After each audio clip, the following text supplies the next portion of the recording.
J'ai construit ma vie comme un livre d'images, c'est vous dire si j'étais sage, jusqu'à ce jour, à 9 mois d'âge. J'étais encore un bébé quand j'ai failli tomber en grimpant sur le canapé d'une fenêtre mal fermée. On ne m'a pas grondé, je savais dès lors que j'étais aimé, par ma mère, qui m'a rattrapé par mes couches souillées. 9 étages. J'avais sûrement imaginé que je pouvais voler. J'en ai souvent rêvé. J'ai construit ma vie comme une fresque, je trouvais ça plus romanesque, jusqu'à ce jour funeste. J'étais encore petit quand on m'a dit « Pépé s'est endormi ». Mais je n'ai pas bien compris, comment s'y est-il pris pour monter au ciel? C'est quoi le paradis?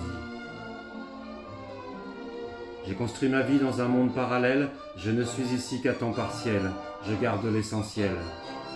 J'étais encore un enfant à l'école en primaire quand j'ai compris, amer et en colère, ce que voulait dire méchant. Un copain qui crevait de faim arrivait à l'école en guenilles déchirées, en souliers éventrés. Il était humilié, frappé, persécuté par ses parents violents et moqué par tous les autres enfants. Et maîtresses et maîtres bien pensants en faisaient autant. Je le vengerai quand je serai grand. J'ai construit ma vie dans un monde futile, je m'y sentais souvent inutile, jusqu'à ce jour, bien plus subtil. J'étais à peine un préadolescent, c'est ce qui m'a perdu, disaient mon père et ma maman. Quand un nouveau sentiment naissant me laissait perplexe, avec beaucoup de questionnements. J'aimais les filles, en bandant, y consacrais beaucoup de temps. Parfois, elles me regardaient langoureusement. J'étais leur ange gardien bienveillant. Mais tout ça, c'est loin maintenant. J'ai construit ma vie sur quelques illusions. Il m'a fallu avoir beaucoup d'imagination. Jusqu'à ce jour sombre, j'en ai encore des frissons. Très adolescent, portant déjà de nombreux tourments et profitant de la vie avec émerveillement, j'ai failli la perdre, accidentellement. Je ne sais plus si je dois dire spéléologiquement ou psychologiquement. Mais j'ai bien failli m'écraser dans cette grotte sans lumière, sans soleil rentrant. Coincé sur ce rocher glissant, le vide au-dessus, en dessous, la peur en dedans, suspendu à une échelle comme dans le néant. Le temps avait arrêté le temps. D'un effort violent, resté vivant, j'ai réussi triomphant à remonter. Heureusement, je ne l'ai pas su avant, la sécurité que j'ai refusé d'utiliser de peur de me lâcher s'était détachée de moi. Elle était restée accrochée 10 mètres plus bas, à l'échelle que remontait le moniteur zélé pour me sécuriser. À l'arrivée, la peur m'a happé. Mon monde a basculé. Choc. J'ai construit ma vie dans un monde fictif. On me disait utopiste, ça me laissait pensif, jusqu'à ce jour presque définitif. À peine adulte, sans trop penser, je me suis barré. Je suis parti m'installer sur une montagne enneigée.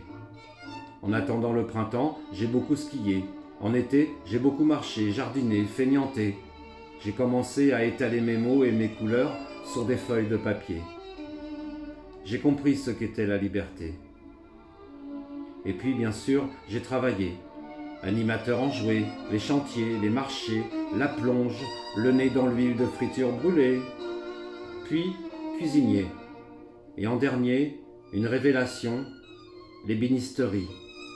La sculpture, en comprendre la beauté au bout des doigts, au bout d'une lame bien aiguisée. J'ai été un élève appliqué, avec un maître du bois et de l'amitié. Des meubles, des bijoux, des sabres, des épées, un ours couché, une marmotte sur ses 2 pieds, je me suis régalé. Je me suis libéré. Adulte de 30 ans mûrissant joyeusement, on m'a dit un jour, qui avait l'air important, qu'il serait temps de faire des enfants. Faire, c'est surprenant. Comme faire du macramé? Comme ont fait tes parents, tu vas voir, c'est amusant. Mais on ne m'avait pas dit que cela pouvait être autant épuisant. heureusement, un enchantement. J'ai compris que j'étais un père bienveillant, différent, parfois marrant ou menaçant, et aussi une maman. J'ai construit ma vie sur une note blanche, une note noire. J'ai rencontré ma chance. Pour le yin et le yang, il n'était pas trop tard. Le tai chi, chuan, il ne faut pas oublier le chuan, qui veut dire boxe. Et garde espoir. À chaque mouvement, une nouvelle sensation, des pensées rares, des réponses parfois bizarres. C'est de l'art. Martial, chinois, interne. Non, ça n'est pas un canular. Il y a de l'énergie qui circule en toi, tête de l'art. J'ai rencontré mon maître, une femme, quoi d'étonnant, pas de hasard. Jamais en retard, jamais avare, j'ai pratiqué encore et encore et encore, souvent jusque tard le soir. Ainsi depuis 33 ans. Et depuis 30 ans, j'enseigne. Il paraît que je suis doué pour faire larguer les amarres. Je n'en ai jamais marre. Pour mes élèves, je suis une star. Les mouvements en mémoire sont comme un pétard qui te sort de ton brouillard. T'es bien dans ton falzar, il n'y a plus de bagarre, tu trouves ton territoire. C'est une très belle histoire. J'ai construit ma vie en évitant les avalanches. J'ai souvent fait nuit blanche. Ça n'était pas tous les jours dimanche. Tchernobyl, le sida, l'an 2000, la mort des copains, la bouffe édulcorée, la politique névrosée, l'homme conditionné, l'incendie de ma maison par un propriétaire bien assuré, la guerre aux pestiférés, et même l'oubli d'aimer. Je préfère passer. Emporté par mon cœur, j'ai repris la route, retenté ma chance. À 50 ans, je croyais encore que j'étais un super-héros. Certains disaient de moi que je n'étais pas beau, d'être parti, comme un oiseau, comme un corbeau. J'ai de nouveau aimé, j'ai de nouveau pleuré, de nouveau détesté et de nouveau déprimé. J'ai compris que dans la note sol, il y avait seul. Sol, étude, je te hais. J'ai ressorti mes couleurs, j'ai peint mon amour et mes deuils. J'ai beaucoup écrit, encorné mes doigts sur les cordes de mes guitares, cherché du réconfort auprès de mon piano. Beaucoup d'efforts. J'ai senti que j'étais au bord de mes torts. Désormais, je construis ma vie avec insouciance. Je trouve ça plus juste après une nouvelle naissance. Depuis ce fameux jour, appelons ça de la chance.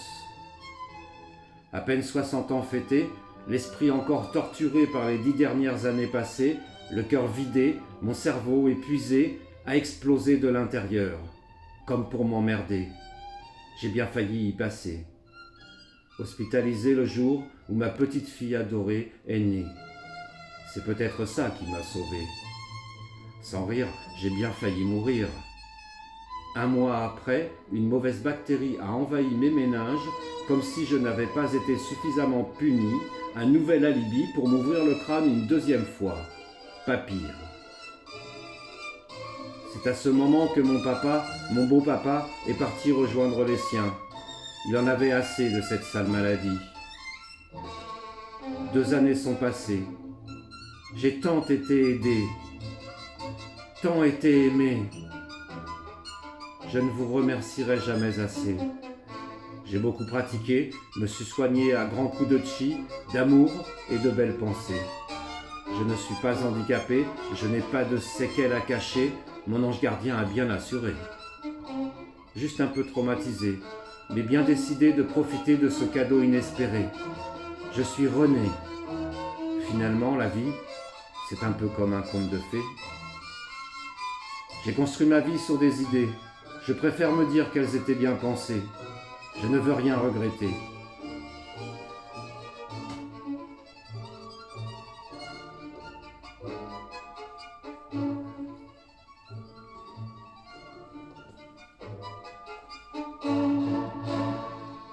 Niccolò Paganini, concerto pour violon et orchestre en ré mineur, numéro 4. Arthur Grumio au violon.